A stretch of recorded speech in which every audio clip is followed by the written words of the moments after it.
Let me clarify. I'm not buying above the median that should be or the median that will be when the market corrects itself. I'm not going to play the median based on what it is for the next 5 years. I'm just telling you right now, there will be people making millions left and right in real estate, and there will be people getting spanked. Literally, someone says, hey, Kris, I got $200,000 in equity in my home, 401k IRA. I want to partner with you. Could we turn that into $1 million in 5 years? I would be lying if I said no. That possibility is very, very, very real. But the longer you leave real estate in, the bigger that it gets. All right, Kris. Oh, I met with our acquisitions team last week, and there's some crazy stuff happening in Florida. Dude, the market, it is just going up and up and up, and it's bidding wars everywhere. Some markets worse than others. Talk to me about the median home price, because this is a statistic we use. This is a metric we use to determine the health of pretty much the real estate economy in America. When I buy real estate, I always buy below the median. What's the median? So, you know what? This is not totally technically true, but it's something everyone can understand. Think of it as the average price that people can afford or tend to purchase. Okay. Right? Like last year, the median was $250,000. Then it went up to $285,000. And then it went up to $350,000. And that was all within 2020. Yeah. Does that normally happen, No. Kris? I mean, real estate prices move over the last 65 years, 4.58% increase per year. So a $200,000 home with a 5% increase, that would be $10,000. So a $200,000 home might become $210,000. A $250,000 home might become $262,000. So you're going to see, that median home price number should be moving $8,000, $10,000, $12,000 a year, not $70,000, right? So for anybody that had already purchased properties, this was an amazing year for equity growth. If you bought at a year ago in the game of real estate, you're freaking feeling like a ninja. Like, oh my gosh, I am so smart. I am so glad I bought that house. Look at that, $70,000 worth of equity. I don't make $70,000 a year. It was like I got double income, right? So there's a lot of people feeling really smart. But by the way, there's also the people out there that were thinking of buying and they didn't. And you know what they're thinking right now? Oh, it's like a kick in the teeth. I was going to ask you, did you buy homes a year ago? Dude, I buy homes like almost every day. So yes.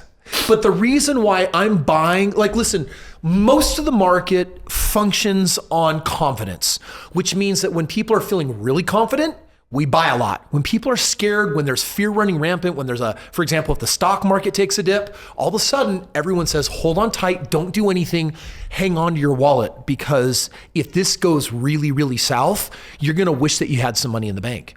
And so what's interesting about that is that when people perceive the market's doing well, they buy. When people perceive the market's doing bad, they hold on. Well, a real investor is countercyclical.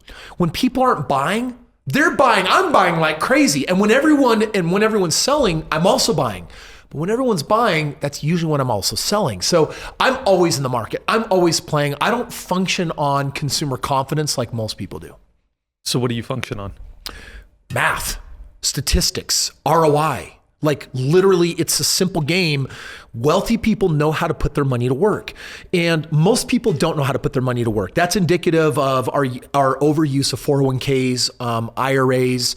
These are the slowest vehicles that we deem safe. And yet you look at the compounding effect of the money in those accounts for 30 or 40 years. And then you wind up in most cases with 10 to 15% of what you need for retirement. So an entire working life accumulates 5, 10, 15, maybe in some rare cases, 20% of what someone needs, meaning a volume of money that could be annuitized and actually keep their same standard of living. So when people get to retirement, what they end up doing is they end up consuming their savings instead of living off of the interest of their savings. The goal is to not touch the principal.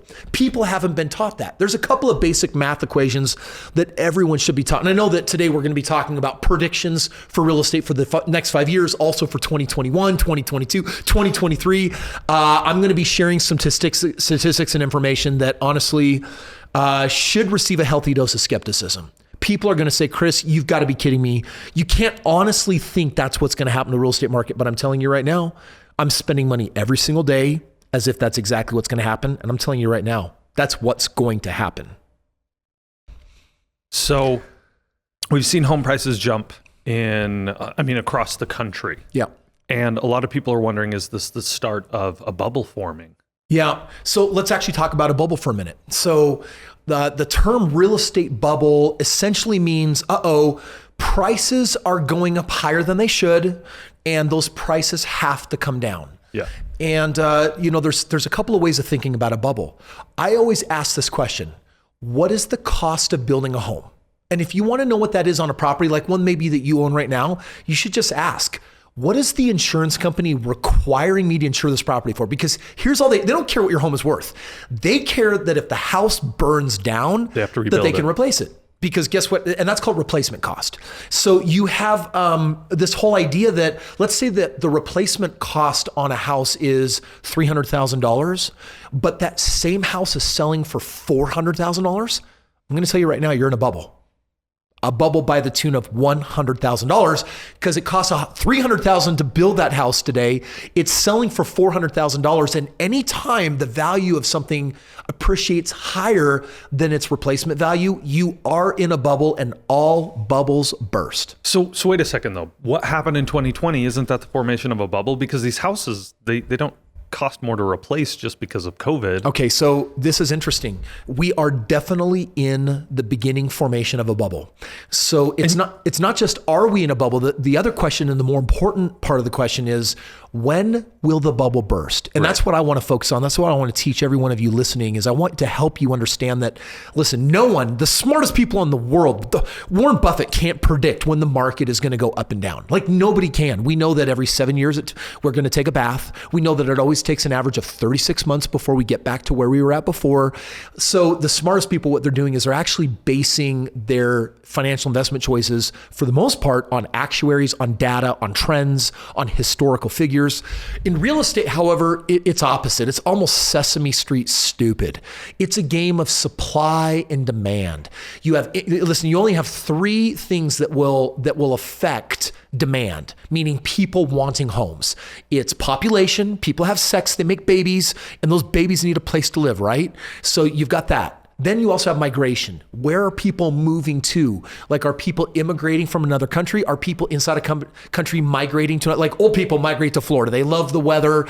They love the price of real estate, how affordable it is. Most golf courses in the country right there. So that's migration. But then on top of that, you look at those two market forces, and then you look at the economic factor of businesses that are moving to areas and how many workers they're going to attract. That also affects migration. So overall, it's all of the people in an area. When that number spikes, they're going to need more houses. And what that does is that controls this whole notion of demand. How many homes are we demanding being built? But the other market force is supply. Builders producing new homes, trying to keep up with what that supply looks like. Normally, there is a healthy relationship between supply and demand. And usually every 15 years or so, we end up getting to a phase where we have built more houses than we actually need. And I'll tell you exactly how that works, because I think this is important for people to understand. 2008, everyone remembers, right? What happened 2008, we had this massive bubble burst, and the market forces behind that bubble bursting were banks having a massive supply of money, wanting to put it to work, and they were giving away these heartbeat loans. It was the subprime bubble crisis. Basically, if you could breathe and fog a mirror, they were going to give you a mortgage. So banks were giving mortgages to everyone, and it wasn't your typical 20% down payment. Sometimes it was 10%. Sometimes it was a 5% down payment, but when it reached its all-time insanity, they were literally saying, we'll give you 100% financing, not on a home. That's normally 3 to 5% down, 100% financing on an investment property that they should be requiring that 20% down. And so everyone was basically building homes. Everyone was spec building. And what we did is we created this glut in the market of supply, all of these homes. But you know what? Eventually, it takes a long time to plan out a development, right? It has years worth of phases. And it can take 2 or 3 or 4 years for a bubble to burst once it starts forming. And the reason why is because people are saying, I need this house. Oh my gosh, the prices are going up. If I were to spec build a home, meaning speculate and build a home, assuming that there's a body that's going to be able to buy it, then if that home goes up $50,000 this year, that's another $50,000 I'm going to make on top of my normal whatever building costs and charges. So all of a sudden, people start chasing the values because they start saying real estate is an extraordinary store of value right now. Not its typical 5% appreciation a year. It's appreciating 10%, 20%. So everyone becomes an investor. And by the way, when skeptics decide to jump in the game and start buying, you know that the cycle has ended because they are trained to get spanked over and over and over again in life. And they're the last ones to get spanked again. And then guess what happens? Too many homes, not enough buyers. And guess what a home is really worth? What someone's willing to pay. And when no one is willing to pay, guess what happens to the value? They can drop extraordinarily, 50%, 60%. That's what happened in 2008. I went into Phoenix and Vegas where we had the largest gluts, where we had more homes produced and bought than we had people for. And those $350,000 homes went back to the banks and they were selling them at auction to me for $120,000, $100,000, sometimes $80,000. Within 5 years of building no homes after 2008, those homes went up to 140, 150, 180, 200. At 200, I got out, sold everything. My investors cleared over $100 million in gains on properties that were sold or that they kept and held on to. So supply and demand. I mean, this is all built around people wanting homes. What are we at right now? Because you said a bubble's forming. Homes are valued higher than they have been before. But right, so I got to tell you, this bubble is extraordinarily different. I think that when we look back on the entire century, this will be probably the most fascinating case study of the century. For example, in the previous century, most fascinating case study, Great Depression. Great Depression, the stock market, Black Friday, everything went down 70, 80, 90%. And think about consumer confidence. Everyone is terrified about what's happening in the market. Everyone's doing a run on the bank. Everyone's trying to hold on to their money. But guess what happened the decade after the Great Depression? That you have families like the Rockefellers that make their name. The worst of times for people with money is always the best of times. So for me, do I have like a massive chunk of money waiting for the next stock market drop so that when it drops 30%, I'm going to go and buy a whole bunch of companies that I believe in as a futurist? Yeah. And is that money literally just waiting for the market to drop? Yes, that's what's happening. Well, compare that to the real estate market. We never recovered from 2008. After 2008, we went 7 years before we got back into building mode again because that's how bad the bubble was. We had so much supply of homes that it took 7 years for us to finish cleaning the books and getting them all off and get rid of all the foreclosures before we basically said, it's worse. People have moved in with each other to save money. So all of a sudden, 7 years after, prices start returning back to normal and they start approaching rebuild value. That's how you know you're in the slump. This is the opposite of the bubble is, wait a second, it cost $250,000 to build this home, but the home next door of the same size is selling for $200,000. So guess what? They can't build. You can't build a $250,000 home for $200,000. So guess what you have to do? Wait for the prices to return to what? To rebuild value. Well, we never recovered from 2008. We left 2008 with, we were missing 400,000 homes. Next quarter, 500,000, 700,000. So you're saying missing because there's people because we have demand right now. We have demand right now in this country. Pre-COVID, we had demand for 1.4 million homes, according to Freddie Mac. 1.4 million. That is the largest supply issue that we've ever had. Hence, and it's still an echo from 2008 that we had the supply COVID-19 hits, and now we have a 2 million demand for homes that currently don't exist. Why? Because people are selling and they're moving and they want different homes. They want homes that can accommodate work life and home life because they assume that the effects of this COVID-19 thing are going to linger and that they're going to, in a post-pandemic world, continue being able to work from home. Like 70-something% statistically are hoping that we won't go back to that part of the normal. It's like, I like working from home, but guess what? I need a different home environment. So now we've got a demand for 2 million homes and we can't solve that demand for the next 4 or 5 years. And because that number is so big, guess what it's doing to prices in Q4 of last year? It freaking jacked up the median $70,000. Carson, you just had a home sale. Yes. How far above asking price? $60,000. $60,000 in 24 hours. How many offers did you get? We had 20. 20 offers in 24 hours and you had an all cash offer. All cash offer. We at went with $60,000 above the asking price. Yep. People think these are extraordinary times. They're like, oh no, a bubble's forming. Don't buy real estate. I'm like, listen, I want to tell you something. The real estate market, if we engage every builder and get them to build as rapidly as they can, even though prices of lumber freaking just doubled, guess what? I don't think we can catch up to the 2 million mark in 5 years. And guess what that means? That means that if the bubble is forming, this bubble is here to stay and it's here to inflate and it's going to get bigger and it's going to get bigger and it's going to get bigger. And we always talk about inflation being bad. I love inflation. I think inflation is amazing. If you keep all your money in a bank, sure, inflation is horrible. But if you own assets that appreciate, if you own real estate, there's nothing better that could ever happen to you financially than like crazy, massive, astronomical inflation. And that's what you're going to see year over year for the next few years until we resolve that 2 million deficit in missing homes. So by the way, a bubble will build, but when will the bubble burst? We have to satisfy demand. Once demand is satisfied, then we will build what we no longer need. And every home that gets built in this country after demand has been satisfied, is going to be some of the riskiest money you could possibly put in real estate. Hence, I don't buy over the median. And even with that being said, I'm usually 30 or 40% below the median. That is most certainly true right now. I'm going to tell you why. Real estate over the last 65 years has gone up an average of 5% year over year over year. Well, guess what happens? You're going to say, well, Kris, how big of a bubble are we going to form and how much is it going to burst by?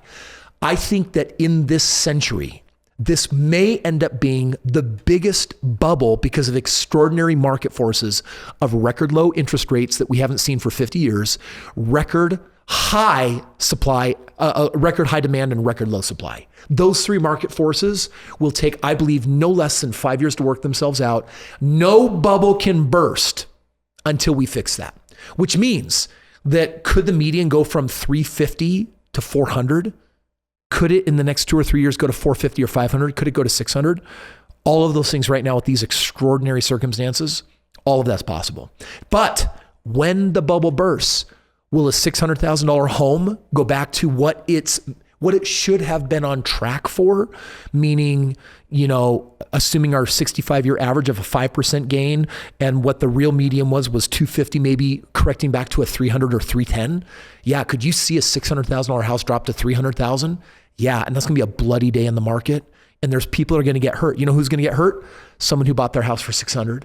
Someone who bought their house for 500 and someone who bought their house for 400. Someone who bought their house for $300,000 might actually be at a break even, which is why I'm buying up as much real estate, single family home as I possibly, it's the hottest real estate sector right now that you'll see for the next decade.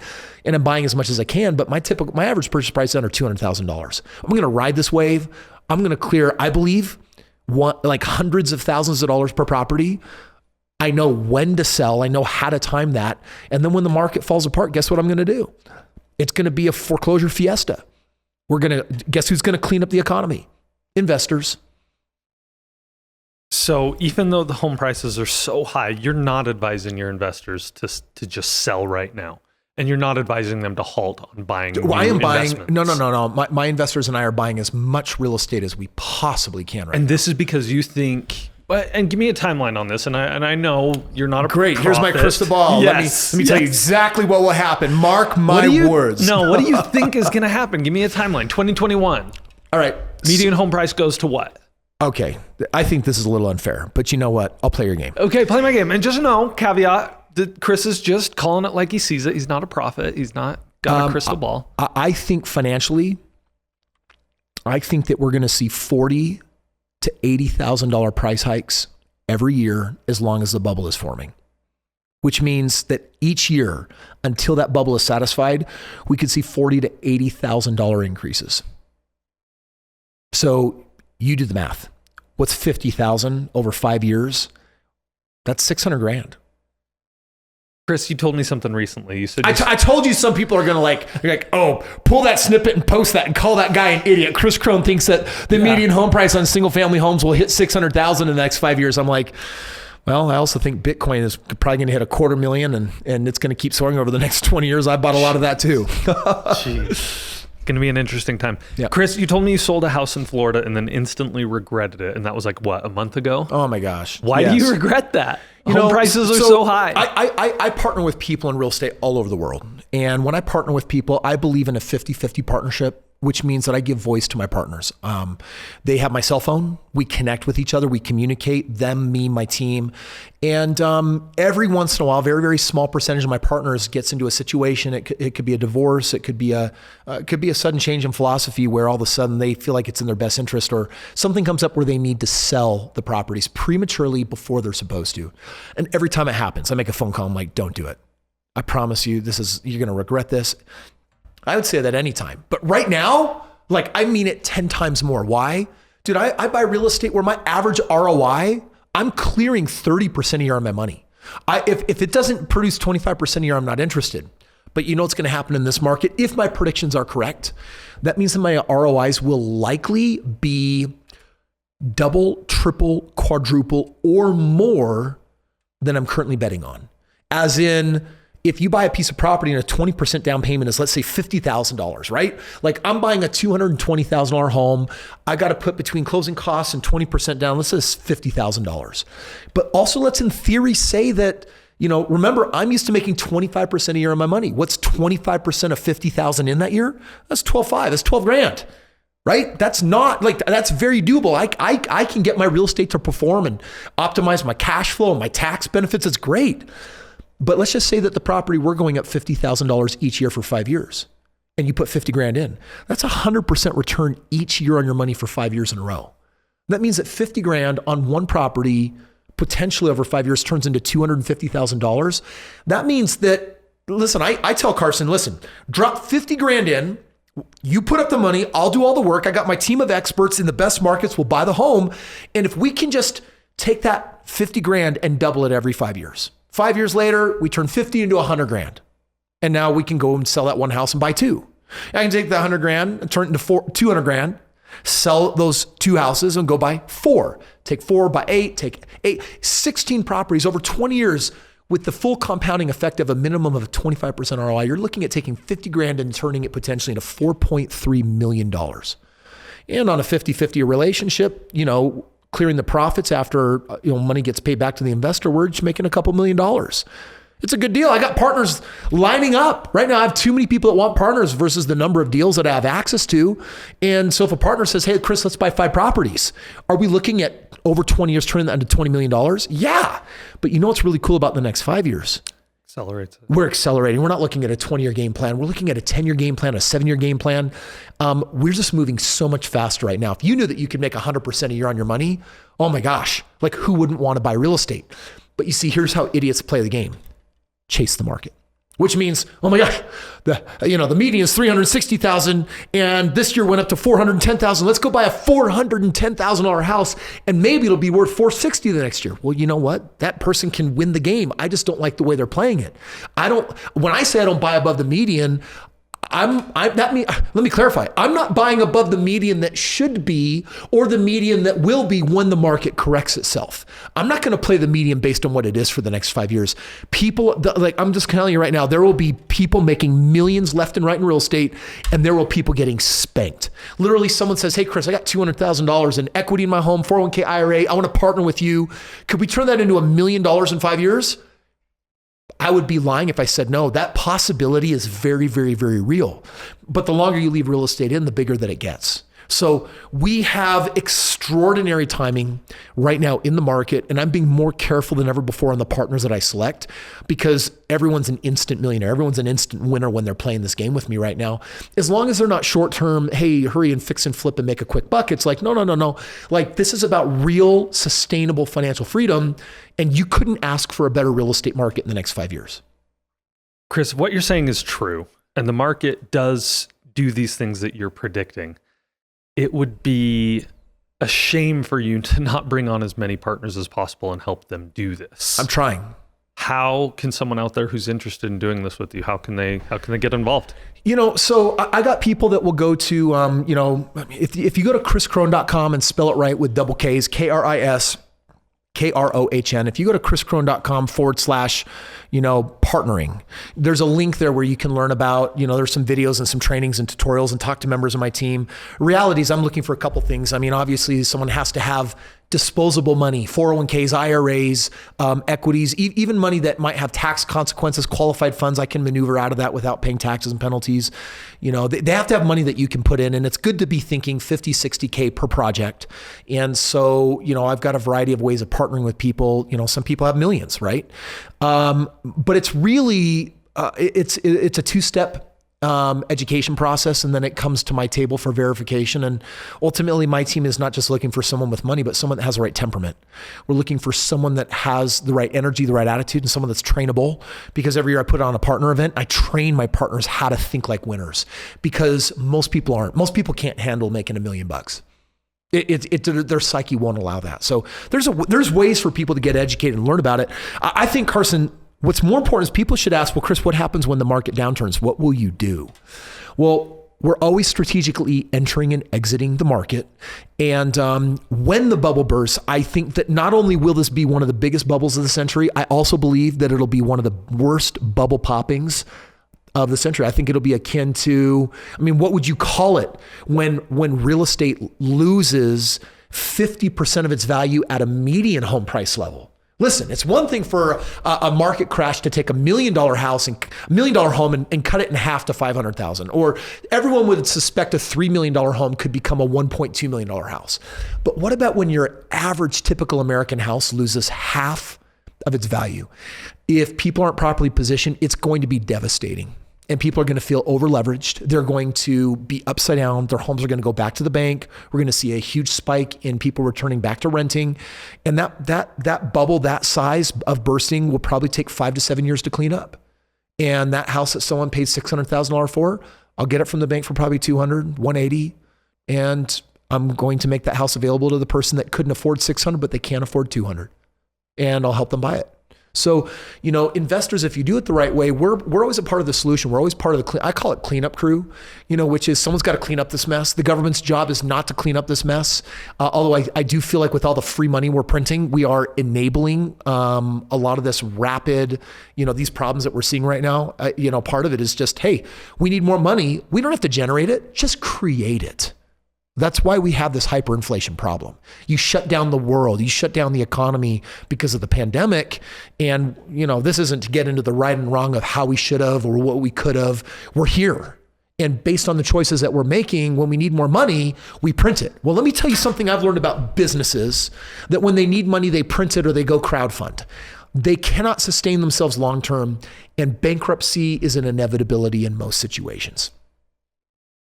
So I think that we need to get our act together. I think we need to support natural GDP in the country. And I think we need to support businesses, and we got to support the local economy as best we possibly can and say, hey, you got to figure out we got to cut programs and figure out how to get on our own feet without needing to print money, because look at the devastation. Everyone just keeps printing money. They call it financial easement. That's a fun, fancy word for we just print money when we need it. And that's why the dollar is such a poor store of value, that if you keep your dollars in the bank, you're going to feel poor every single year. If you put it in an asset like real estate, the appreciation is going to make you feel rich. So, Kris, are you saying that the $2 trillion stimulus plan from Biden is not sustainable? I'm saying that as long as we hamper our own ability to produce our own revenue, our country's GDP, and we just keep printing more money, that's one of the reasons why we will see this hyperinflation. Are you also saying that shutting down the economy hampers our ability to produce GDP? Gee, all I can tell you right now, I just read an article that said they got 4 million people vaccinated. It was a record number in a day. And I'm like, great, listen, hopefully a few months from now when we get most of the rest of the everyone vaccinated, I'm not even going to tell you whether, like, my personal feelings on vaccination, I don't want to go there because my feelings are like controversial. They're controversial. They're very, very strong. But the whole idea, at least, is that if everyone gets quote unquote vaccinated, then everyone can feel better about opening up the economy and letting things flow again. And honestly, that's what I want. I want us to get back to some semblance of normal where people can feel greater job security, and where people can take care of business. Because I think that a lot of people have had their cheese moved on them. Yep, definitely. So, in 2020, there are a number of, some of our peers on YouTube, on social media, influencers that talk about real estate, predicted a crash in 2020. Yep. Meet Kevin, Ken McElroy, they've all got videos on the crash of 2020. And it was all predicated on this idea that there was going to be a massive wave of defaults on rentals. So people not being able to afford their rent and having to be evicted. So let me share with you a couple of things that are happening in government policy, right? Biden is basically saying part of that $2 trillion stimulus bill is the government will pay your rent for you if you can't pay it. Now, this is something Trump didn't do. So part of me loves and hates what this is because I feel like the government is now starting to take responsibility. They're saying, hey, we're telling you that you're not allowed to evict these people, but we're also telling you that if they legitimately can't pay, we will make sure that you get paid. Which makes sense because the eviction moratorium, they said you couldn't evict people, but then they also said the economy needed to be shut down, so people couldn't work. So really, in this equation, the landlord gets screwed. I got one of my businesses bathing in its own blood, choking to death because it can't operate because the governments, local and federal, keep saying no. Yeah. So do you foresee a problem with this? Okay, so let's actually address that. Will there be a massive wave of evictions? So you have to ask yourself something. Look at Biden, look at his character, look at his platform, and look at how the Democrats own the House right now. Do you think the Democrats have it in their heart to say, all right, everybody, we're removing, the foreclosure moratorium, and now all of a sudden, if people don't pay their mortgage, banks, you can foreclose on all of them. If you believe that they're capable of doing that, then that will be an added market force that could prematurely affect and drop prices temporarily. We're talking 2 million missing homes. And so while some people are worried about that, I'm going to be honest, I think it's a chink. I think that it is a small market force. One, because I just don't think that the government is going to do that. I think that we have entered an age of entitlement where the government can no longer backpedal from certain choices that it has made. It will have to reintroduce foreclosures so that banks don't go out of business, right? Yeah. The government can't pay everybody's bills. We got to return to some kind of normal. But if you look at it, we started with losing 40 million jobs. Now we're down to 10 million jobs. And with those 30 million jobs that have been regained by people, that has, I think, removed a lot of the, that looming risk that has been addressed by a lot of my peers. Okay, let's pivot a little bit. Are you willing to share some secret information, Kris? I'm always willing to share secret information. Let's see if I can get it out of you. All right. Where are you buying right now? And then I want to know what markets you're looking at going to next. All right. So I have traditionally been buying in Florida, but those prices are soaring right now. I was buying in the 160 to 180 up to maybe $200,000 range. I'm finding that market is continuing to move. Memphis was another market that I was buying in. But right now, inventory is getting harder and harder to get my hands on because people are paying over appraised price. By the way, I am not opposed as an investor to paying money over appraised value because I understand the market forces, the price points, and what's happening. And to some extent, your pro forma has to take those things into consideration and make determination on really what this is ultimately about. People get caught up on strategy and they get caught up on nuances when they should never lose sight of the ROI. ROI tells the entire story. So factor everything in, and then you make your decisions based on ROI. That's how a professional does it. But from lacking inventory and from some increased competition, we opened up Greensboro, South Carolina. That's been a fantastic market. I've been able to buy homes in the sub $200,000 price range. But frankly, I've got 2 or 3 other markets that I have my eye on right now. I won't disclose what those markets are specifically. You're not going to tell us? No, but listen, I just told you that I freaking opened up South Carolina. That's one of the top 10 tracked markets in the economy. And people might be wondering, well, Kris, how do you determine, what factors do you look at? You see, mom and pop shop investors are always looking at the deal. You never start at the deal. You always start with the market. I used to just buy in my backyard. And when I did things like lease options, like I talk about my Straight Path real estate book, dude, you can find deals with 25% annual ROIs in your backyard if you're leveraging that strategy. But it's not a scalable strategy. So ultimately I ended up going nationwide. And when I went nationwide, I had to learn how to evaluate the 324 different markets.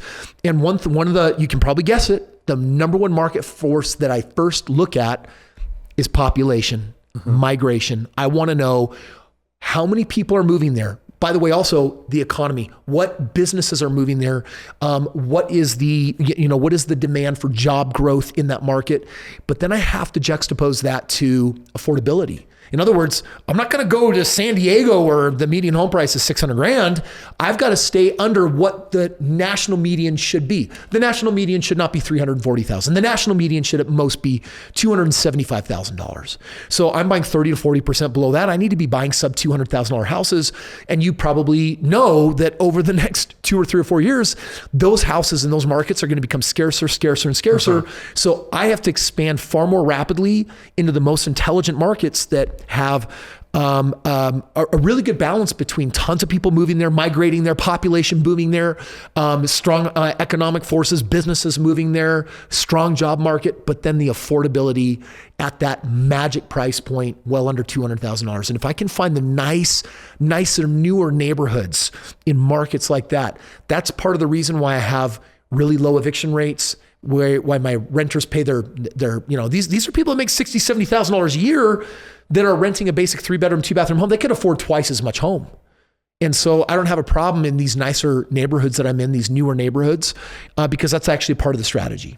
Right, because there's a floor as well. While you're buying below the median, you're also not buying like in Detroit like you did in 2010. You mean when I lost my shorts? And like I bought real estate at a 94% discount and only lost $1 million selling off those 186 homes. Thanks, Painful. Carson. Painful. Thank you for those lovely memories. Okay, you said you're looking at 3 areas. Can you tell us one of them? No, I would love to, man. But here's what I'll tell you. As soon as I open a market officially, it costs $50,000 to $100,000 to do the research, bring in a team, establish boots on the ground, and get the relationships in place. Because some of the team is my people, and some of the team is contracted out to locals in the area. Like I got to find, for example, the right property management company, the right rehab teams.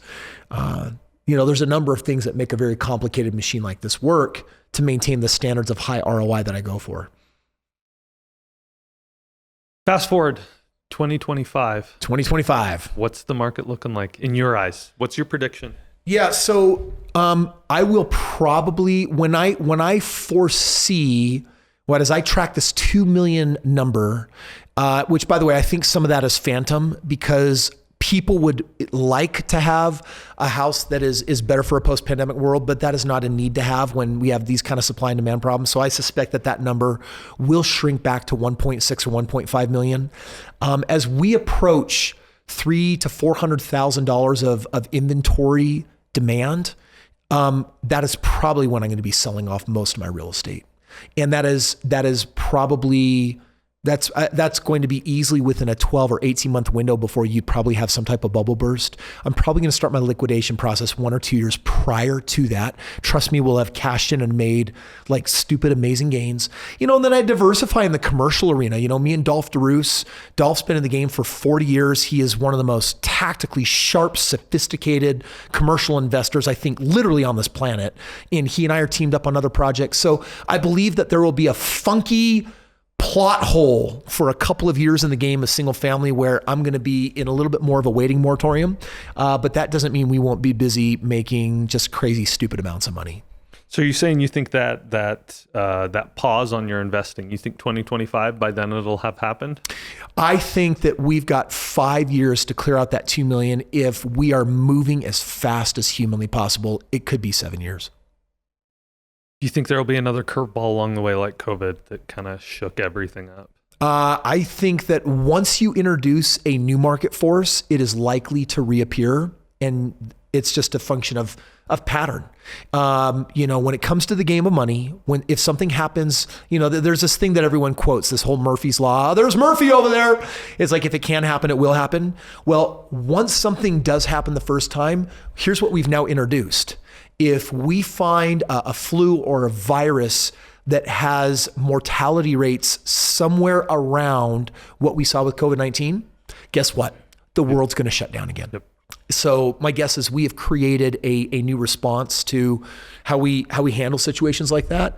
The frequency of when that'll happen again, I have no idea. Okay, Kris. So when someone comes on board and they do partner with you, what is that actual, like like the details of it. What does that actually look like? Yeah, so partnering is literally one of my favorite business activities that I do because my partners love me and I love them. They love that I have $1 billion real estate track record. They love that I've done this 5,000 times.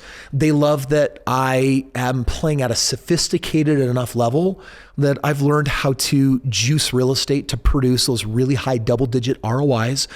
And for me, an ideal partner is someone that also understands this is a little bit of a longer game. This is not a get-rich-quick play.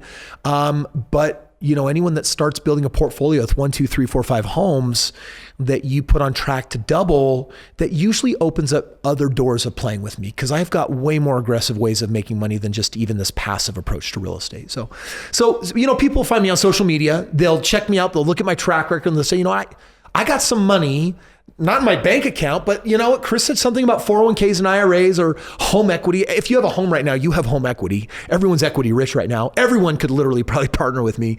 It's just a matter of whether you're literally looking at getting into the investing game and also whether we're a fit for each other. Because I have really high standards, not just in my real estate, but expectations for my partners.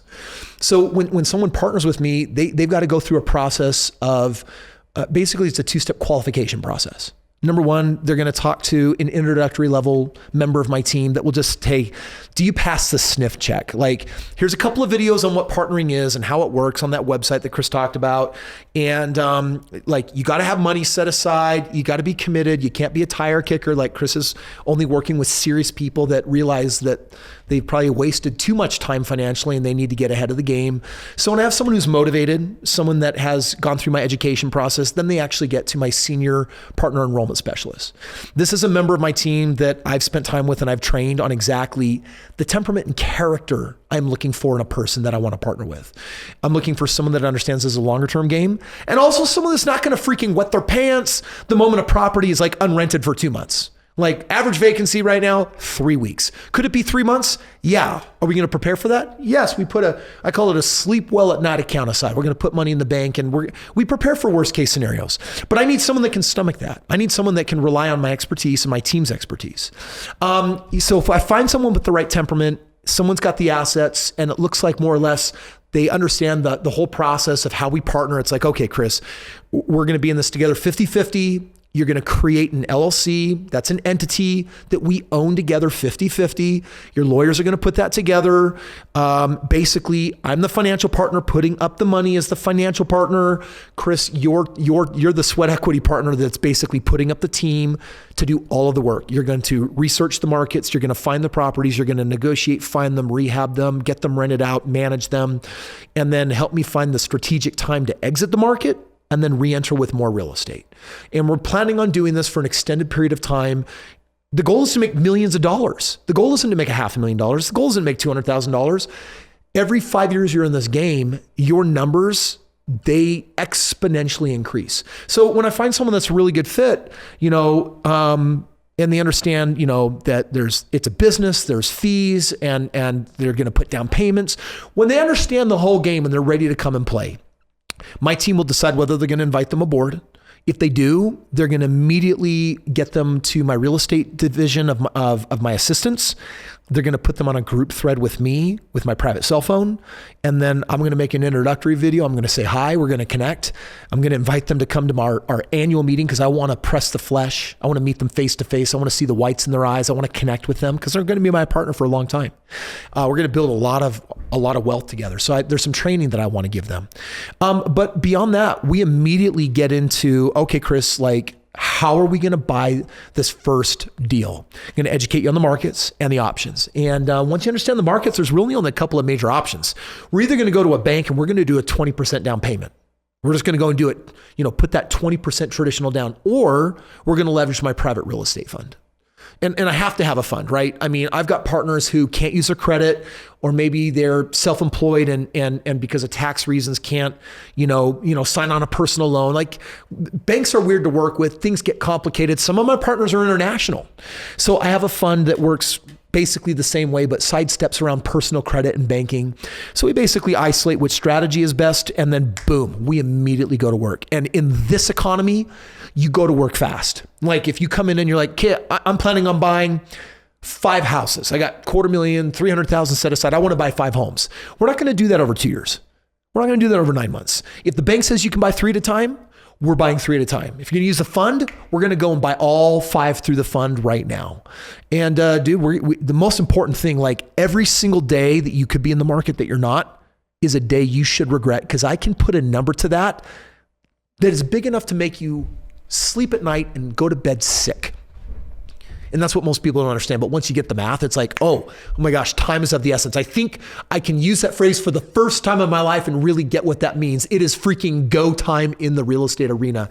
So in other words, deploy the money, as fast as my partner feels comfortable with, buy the assets, get them rented out, and then, we settle in for the ride. So a couple points of clarification. The type of individual you want to partner with, these are not skeptics. No. Skeptics can buy my books. They can do my training courses, and they can go invest all on their loans themselves. Like it's you. I learned a long time ago that there's 2 types of people. There's dumb people and smart people. And I'm not talking about intelligence. I'm talking about decisions, because there are smart decisions in life and there are dumb decisions in life. Most of us have been trained. We don't even know it. We've been trained to be lone wolves. We've been trained to go it alone. We've been trained that you read a book and you get knowledge and then you go out there and you try to figure it out. Problem is that most things in life require more than one hat of expertise. And Malcolm Gladwell says to become an expert of anything, you need 10,000 hours. Well, listen, for you to become an expert of rehab and managing rehabs and proper pricings and negotiatings, or finding the right kind of market, or finding the right kind of deal, or lining up the right kind of lending, that is like already right then and there, that is enough level of expertise that for the average person, they're probably going to accidentally make bad choices. And in real estate, you need to make 100 choices the right way. And if you mess up on just a handful of them, that's enough to screw everything up. So, I think that people should always find a mentor. I did not build my portfolio on my own. I had someone watching my 6. I had someone reviewing my numbers. I had someone giving me advice. I had someone supplying me contracts. I had someone showing me how to do it, because they came from a space of experience, not theory. They had actually done it before.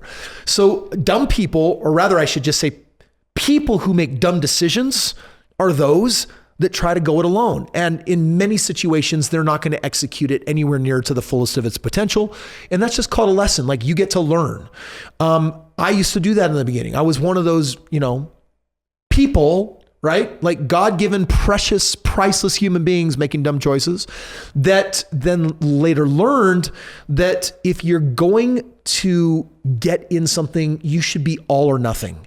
I play every game of my life like my life is on the line, which means that I only settle for the very best. Like if someone said, I want to play the game of single family the way Kris Krohn does, here's what I would tell you to do. Go make a list of the top 5 people currently actively investing in single family that are doing the most volume and that are making the most money. And those people, learn from them. You should go hack everything they've learned. Because listen, I've only been in the game for 18 years. I've done $1 billion worth, 5,000 deals. Guess what I've learned? I've learned so much about this space that there's nothing new to learn for the last several years. In this particular game of single family for producing that double-digit ROI, I am not learning anything new. And that's because there's nothing new to learn, because I've learned it all. And I would almost call anyone arrogant that ever would say I've learned everything on a particular topic. Guess what? I'm training with Dolph Rusin commercial. I'm expanding my horizons. I'm doing some multifamily. I'm playing in some other arenas. But guess what? On single family, the way I do it, my niche, yeah, I have mastered that game down to the dotting the final I and crossing the final T. So when someone comes and plays with me, guess what they're really doing?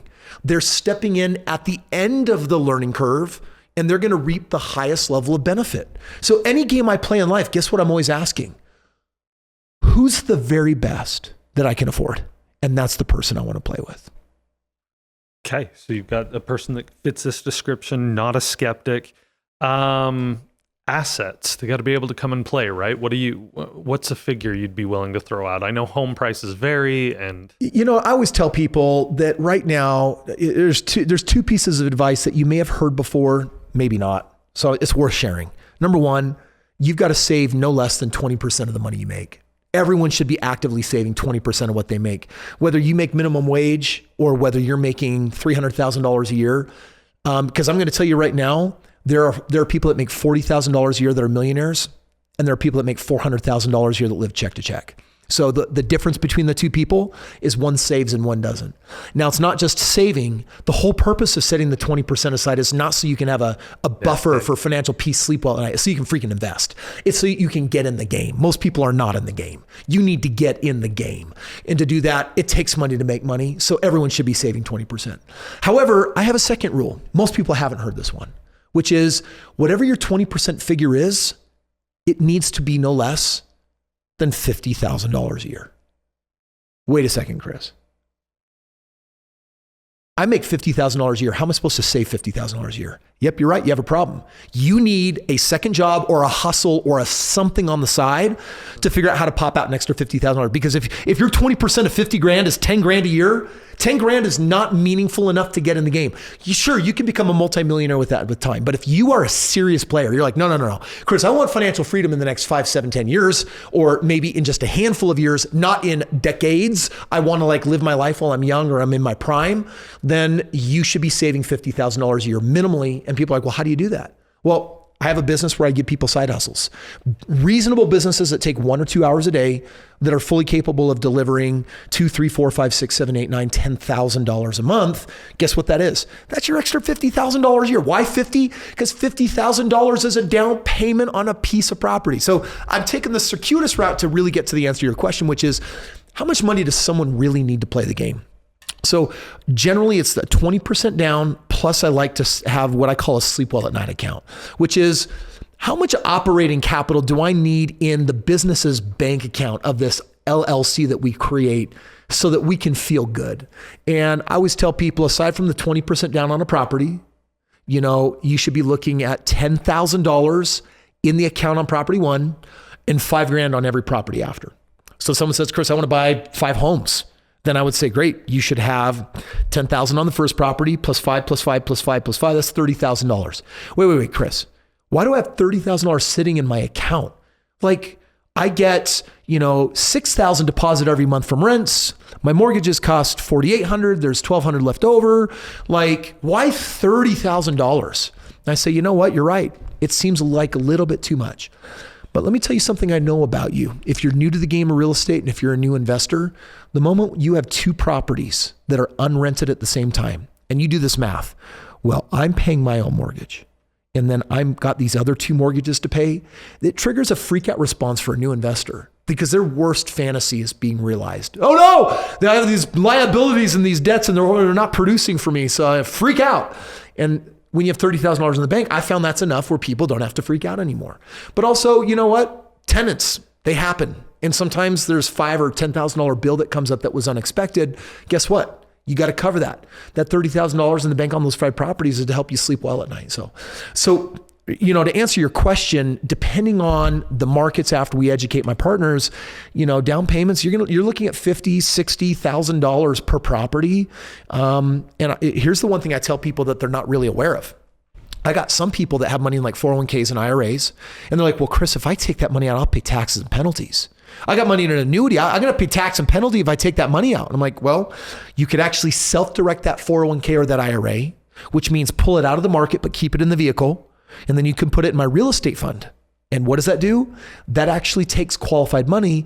No, you don't have to pay the tax and penalty. Although I'll always run the analysis because there are situations where there's more than half the time it makes sense to pay your tax and penalties today and then grow your money inside of real estate, because guess what we can keep doing? Deferring capital gains and taxes by 1031 exchanges, refinances. These are non-taxable events where I can access money and go buy more. So the goal is to build the real estate portfolio. And at some point you're like, well, aren't I ever going to liquidate it? Why? Why would you want $1 million or $5 million sitting in a bank account? Safety? No, you don't need that. But you know what you're going to want? That portfolio's cash flow. So you're going to keep it in real estate. And then guess what? You're never going to have to pay taxes on the cash flow because the depreciation is always greater on these single family homes at that price point, than the cash flow. Okay. Last question on that. All right. Credit. You kind of addressed this a little bit. I'd love to hit it with more clarity. Do your partners need to have good credit? We've been trained that your credit is an asset.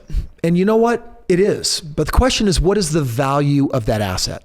You see, I almost never use my credit for anything.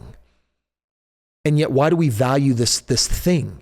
Well, I like to have good credit. It means that I pay all my bills and I'm good with all of my creditors if I owe anyone any money. So yeah, you can use your credit to go buy 10, 20 homes with the variety of banks that we use. But I think that's the default thinking. I use a fund to bypass that because I can actually show people how to make more money by bypassing the bank system, by not using the bank. And so my partners are given an option.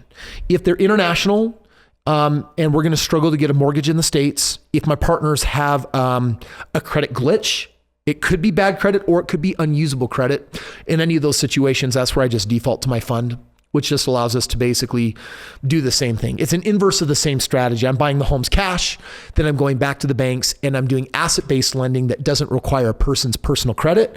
We can borrow 60% of the money, drop it back in real estate, we can keep on going. So by the way, if you ever consult with your credit report on whether you can invest in real estate or not, I would say that's a very, very limited decision, very limited thought notion. If you're ever consulting your pocketbook on whether you should invest in real estate, that's also super limiting. I mean, I basically turned $3,300 into $1.6 million when I became financially free originally the first time. So there's always a workaround for anyone that's listening that says, Kris, I don't got $50,000, $60,000 to put in a property and partner with you.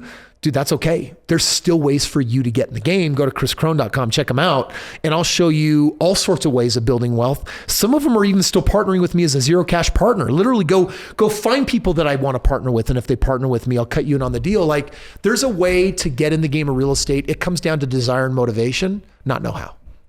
For a lot of people, Kris, they're going to want to look and say, do you have some success stories you can share with your partners? Is there anyone that comes to mind that's just killing it? Dude, like all of my partners are killing it, man. Like I will tell you that I've got this one, like I'm going to first answer that question in an opposite approach. All right. I got one partner that was like, they sent me a freak out message. They're like, oh man, the property taxes went up on this property and I'm really nervous. And I'm like, you got to come out to my old, my annual event so I can fix that mindset because it is broken. You're not broken. Your mindset is very trashed right now. And, this individual almost every other month reaches out and I'm like, in hindsight, that's not someone I would have wanted to partner with, but I'm with them right now and I'm educating this individual and they're figuring it out. So, I have one partner like that. The rest of my partners, freaking happy-go-lucky, couldn't be more thrilled about what's happening in the real estate market. This is insane timing. So I got my buddy Paul. I was going to drop his last name. I'm like, oh, Kris, permission, buddy. Paul's about 10 properties with me. Like these properties are skyrocketing through the roof right now. There's so many partners that come to mind right now where, listen, I think they're happy, number one, because they're partnered with me and they're relying on my expertise and where I'm buying and I've spent millions of dollars cultivating and building this system, but they're also happy because we're crushing it in real estate. They'd be happy if we were producing 25, 28, 30% returns, but right now we're doing way better than that. And that's going to keep happening. So, if you go to kriskrohn.com, check out all of my gear, all of my websites are littered with my partner success. There's no question about that. Awesome. On April 13th, you are doing something special that you've never done before. We're putting on a little training for people who are interested in this topic that we've hit pretty extensively today on partnering. So I just wanted to shout out, go to kriskrohn.com/huge real estate returns.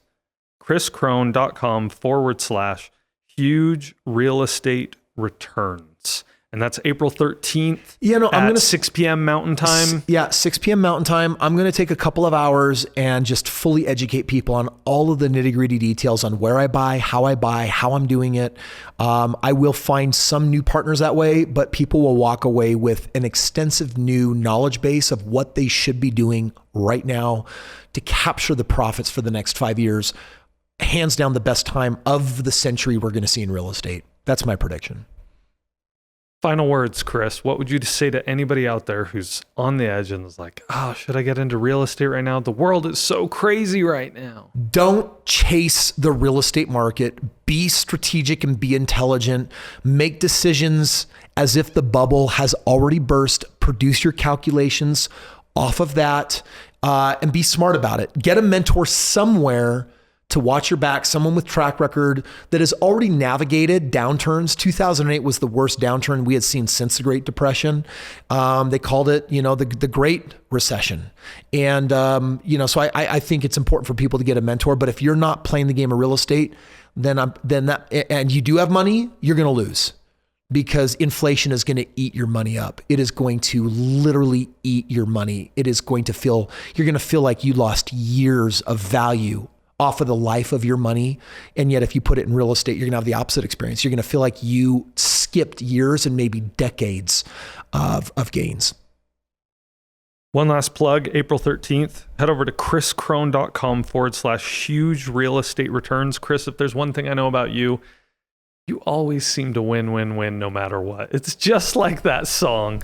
So if anybody's wanting to get into real estate, partnering is one of the fastest ways to start getting a portfolio going. It looks like I'm winning all the time, but the reality, that's just because I was such a good loser for so many years. I lost so often. I got my butt handed me over and over again. And you know what? Anyone that becomes really successful, usually what we all share in common is we just stayed in the game long enough to get past our war wounds and to let those scars heal with vital lessons that now guide us in our choices today. And the reason why I'm winning is because I've lost so much in the past. Now I'm winning way more than I've ever lost. And it's fun to help take people on the journey with me and to help them succeed and learn from all of my mistakes and literally just start at the top of the mountain.